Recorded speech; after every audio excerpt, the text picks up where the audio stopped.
My name is Jesse Erickson, and I'm the Astor Curator and head of the Department of Printed Books and Binding here at the Morgan Library Museum. And today we'll be looking at Ouida's A Dog of Flanders.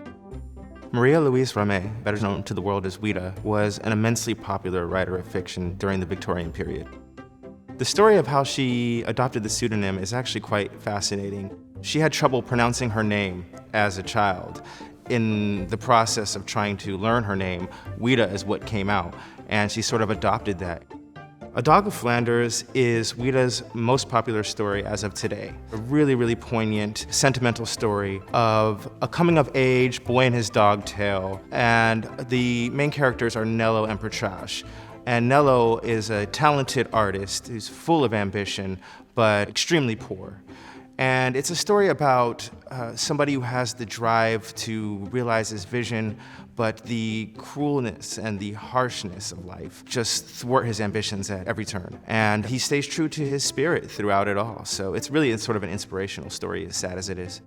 The edition that we're looking at today is the British First Edition, and it's really quite special in that it speaks to the history that I spoke of earlier. The illustrations in this edition are more somber and contrast pretty starkly with the more lighthearted illustrations that would come out in subsequent editions that would tie it to more of its identity as a children's book. And you can see here that this edition is pretty typical of her British First Editions in that the typography is of a higher quality. You'll see here that it includes page ornaments and a page border, a really nice ornamented letter as a drop cap there, and you can see the story starts with the book's protagonist, Nello and Patrache. Ouida is very special to my life. I discovered Ouida in graduate school. I was taken with her works.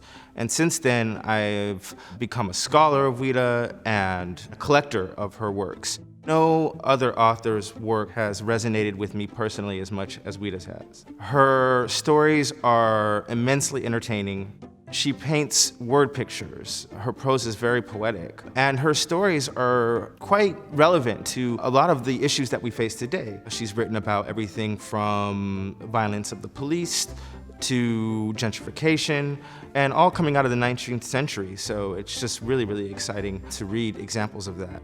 This is actually one of the few copies of her printed works that are in the Morgan's collection, which makes it sort of stand out.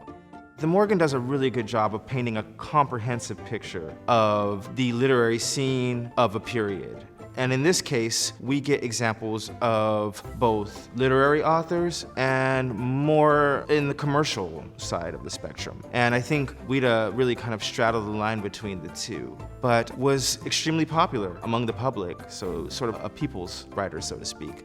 The Morgan is one of those rare places where you can get a full picture of the complexity of a period.